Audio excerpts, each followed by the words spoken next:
आप देख रहे हैं देश लाइव, देश की आवाज।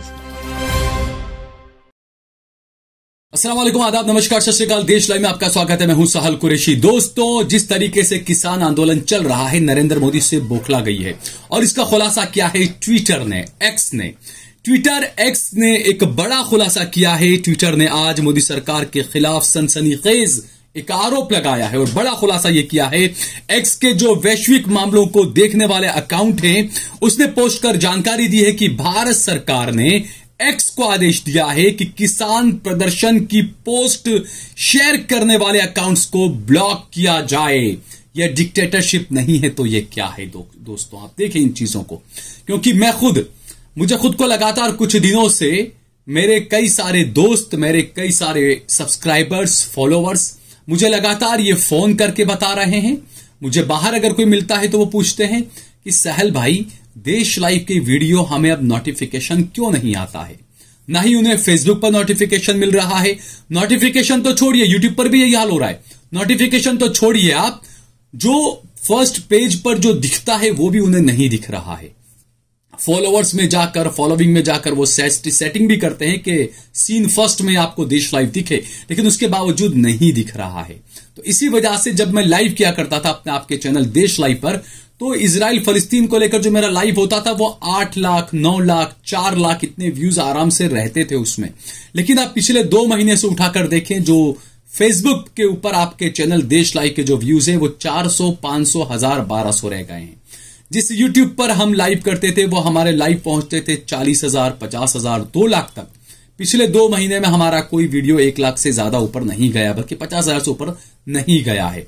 ये इसे शैडो बैन किया जाता है कि जो भी मोदी सरकार के खिलाफ जा रहा है या जो इजराइल की पॉलिसी के खिलाफ अगर सोशल मीडिया पर अगर कर रहा है तो उसके अकाउंट को इसी तरीके से ये लोग शैडो बैन कर देते हैं।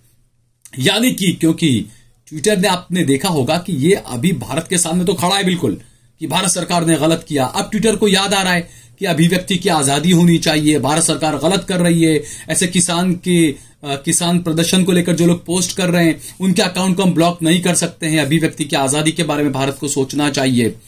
आपकी ट्विटर वालों की, एलन मस्क की अभिव्यक्ति की आजादी उस वक्त कहां गई थी जब लोग फलस्तीन के हक में ट्वीट कर रहे थे, और आप उस ट्विटर को, एक्स पर अकाउंट से आप उन ट्विटर यूजर को, उन एक्स यूजर्स को आप ब्लॉक कर रहे थे।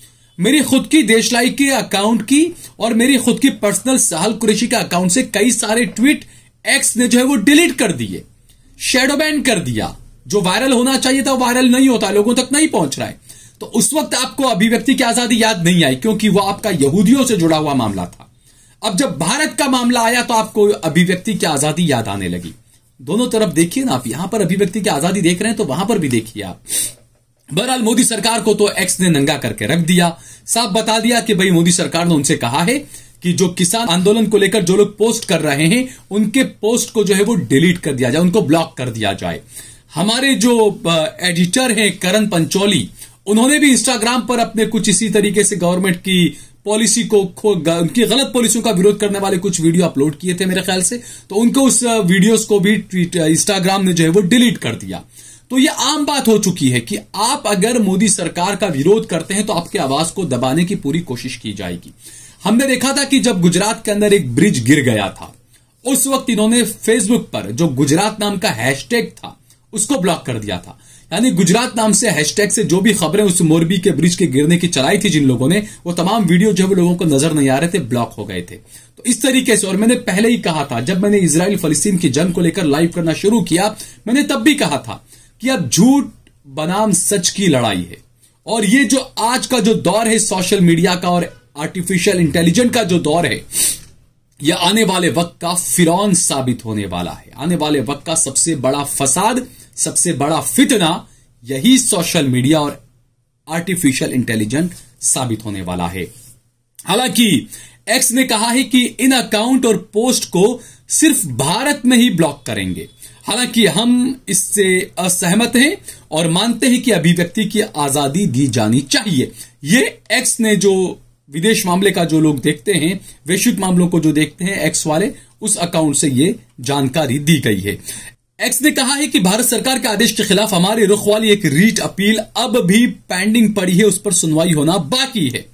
हमारी नीति के अनुसार हमने इन अकाउंट्स के यूजर को सूचना दे दी है।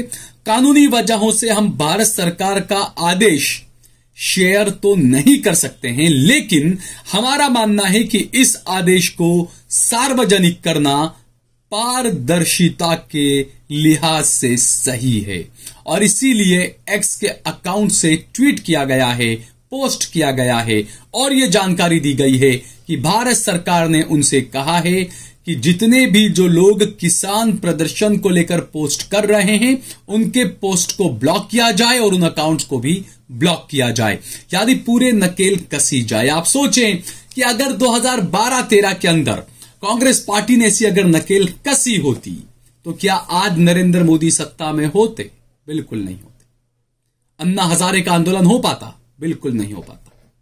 अरविंद केजरीवाल मुख्यमंत्री होते? बिल्कुल नहीं होते। मामला कुछ और ही होता। अभिव्यक्ति की आजादी उस वक्त थी कि आप मनमोहन सिंह को बोलते थे कि ये तो बुढ़ा रेनकोट पहनकर नहाता है।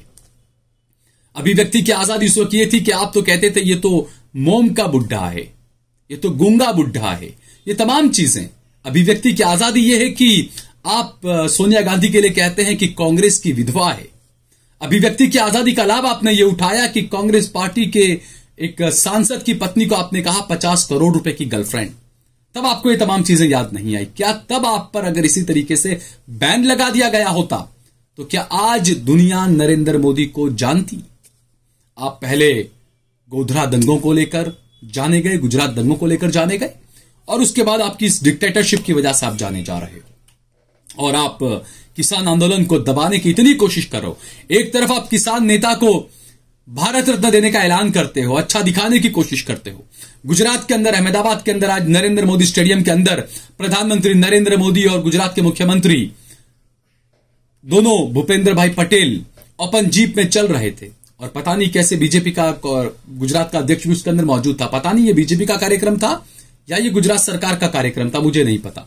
बहरहाल ये तीनों में थे और उसके बाद नरेंद्र मोदी ने कहा कि हम तो किसानों के साथ हैं, हम किसानों को आगे बढ़ाना चाहते हैं, उर्वरक बनाना चाहते हैं, किसानों के लिए हम बहुत सोच रहे हैं, हम ये करेंगे, हम वो करेंगे। तो एक तरफ आप ये बातें कर रहे हैं, एक तरफ आप एक किसान नेता को आप भारत रत्न देने की बात करते हैं और दूसरी तरफ आप पीछे के छुपे के दरवाजे से आप एक्स को कहते हैं कि किसान प्रदर्शन को लेकर जो भी वीडियो वायरल कर रहे हैं या जो पोस्ट कर रहे हैं उनके अकाउंट का ब्लॉक कर दीजिए।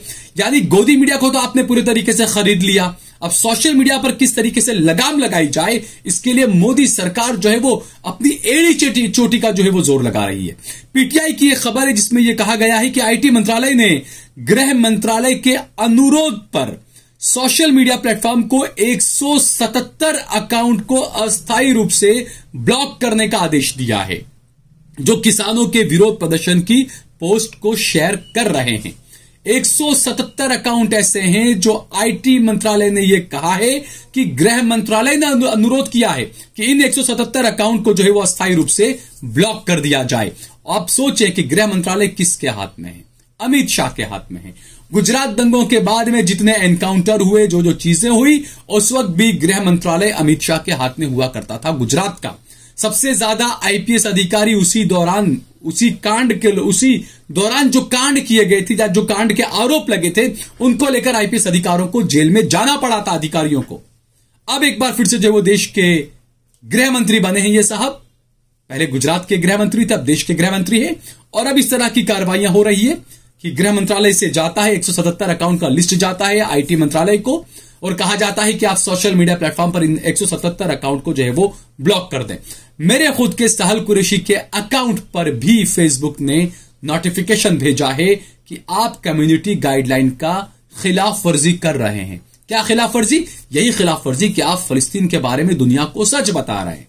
क्या खिलाफ वर्जी? कि आप मोदी सरकार की गलत नीतियों का विरोध कर रहे हैं, जनता को जागरूक कर रहे हैं। ये झूठ की दुनिया है। अगर आप सच बोलेंगे तो आपका आवाज इसी तरीके से दबाया जाएगा।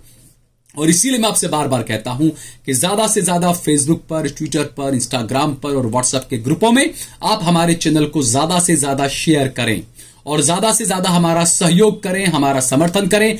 हमने हमारा नंबर दिया हुआ है, जितनी मदद आप कर सकते हैं इतनी ज्यादा से ज्यादा आप हमारी मदद करें, क्योंकि हमें भी जरूरत है, हम चाहते हैं कि बेहतरीन तरीके से हम आपको अपनी खबरें बताएं। हमें भी हमारे एडिटर्स वगैरह की, कैमरामैन वगैरह की तनख्वाह भी निकालनी होती है। लेकिन चूंकि हम गोदी मीडिया का हिस्सा नहीं है, अगर हमें गोदी मीडिया का हिस्सा बनना है तो हमें उनकी तेल मालिश करनी होगी, लाखों रुपया हमारे अकाउंट में भी आ जाएगा, लेकिन जमीर इस बात का गवारा नहीं देता। तो आप हमारी ज्यादा से ज्यादा मदद करें। जय भारत, जय हिंद।